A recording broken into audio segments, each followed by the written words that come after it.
कई बार प्रियो हम अपनी प्रॉब्लम को हल करने के लिए अपनी ही बुद्धि का सहारा लेते हैं। उन कष्टों में से निकलने के लिए हम खुद कोशिश करते हैं कि हम किस तरीके से निकलें।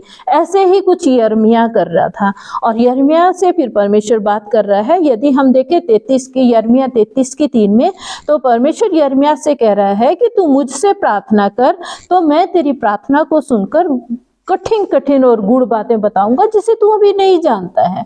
फिर कहता है यिर्मयाह 29:12 में कह रहा है कि यदि तुम मुझसे पुकारोगे और आकर मुझसे प्रार्थना करोगे तो मैं तुम्हारी प्रार्थना को सुनूंगा, और यदि तुम मुझे ढूंढोगे तो तुम मुझे पाओगे भी, क्योंकि तुम अपने संपूर्ण मन से जब मेरे पास आओगे।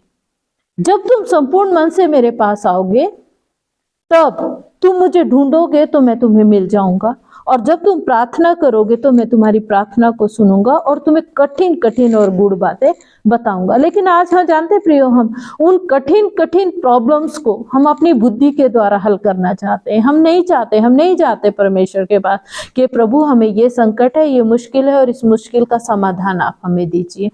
तो प्रिय, परमेश्वर का वचन कहता है कि हमें उसके पास आना है, क्योंकि वो सर्वशक्तिमान है। क्यों? क्योंकि परमेश्वर की बुद्धि और हमारी बुद्धि में जमीन और आसमान का अंतर है।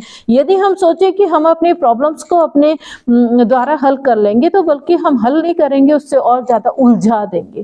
तो हम कोशिश करें कि हम जब संकट में पड़े, जब मुश्किल में पड़े, जब परेशानियों में पड़े, तो हम अपने परमेश्वर के पास आए और उससे बुद्धि मांगे, क्योंकि परमेश्वर कहता है कि जब तुम मुझसे मांगोगे तो मैं तुम्हें दूंगा। यदि हम मत्ती 7:7 में देखें तो परमेश्वर क्या कहता है? मांगोगे तो दिया जाएगा, ढूंढोगे तो तुम पाओगे, खटखटाओगे तो खोला जाएगा तुम्हारे लिए। लेकिन आज हम क्या कर रहे हैं? संकट जितना हमारे जीवन में आ जाए, प्रॉब्लम्स जितनी हमारे जीवन में आ जाए, लेकिन हम परमेश्वर के पास नहीं आएंगे, उससे नहीं पुकारेंगे, उसके बताए हुए रास्ते पे नहीं चलेंगे। बहुत से लोग तो ये कहते हैं कि हम नहीं इन बातों को पूरा कर सकते क्योंकि बहुत मुश्किल है। प्रियो, बहुत आसान है यदि परमेश्वर का आत्मा हमारे साथ होगा।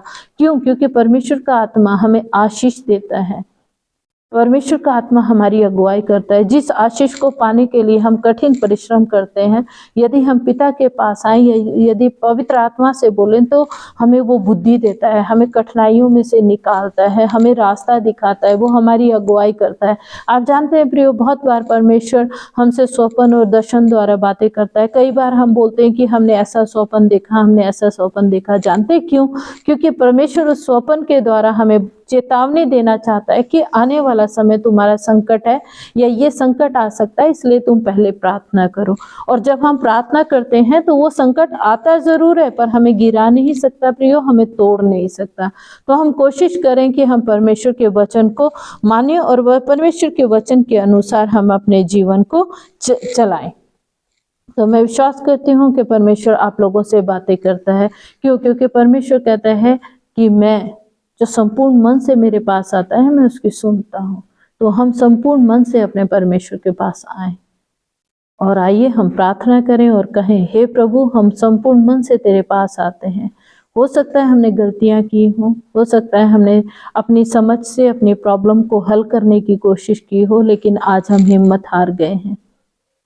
आज हम आपके पास आए हैं, आप हमारी प्रॉब्लम को हल कर दीजिए।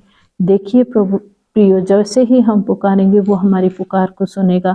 और हम सुनते भी हैं प्रभु की गवाहियाँ। लाखों लोग प्रभु यीशु मसीह के नाम से गवाही देते हैं कि उनके जीवन में प्रभु यीशु मसीह ने अद्भुत काम किए हैं। तो जब परमेश्वर उनके जीवन में अद्भुत काम कर सकता है तो हमारे जीवन में क्यों नहीं करेगा? जरूर करेगा, केवल हमें पुकारने की जरूरत है। प्रभु आप सबको आशीष दे। जय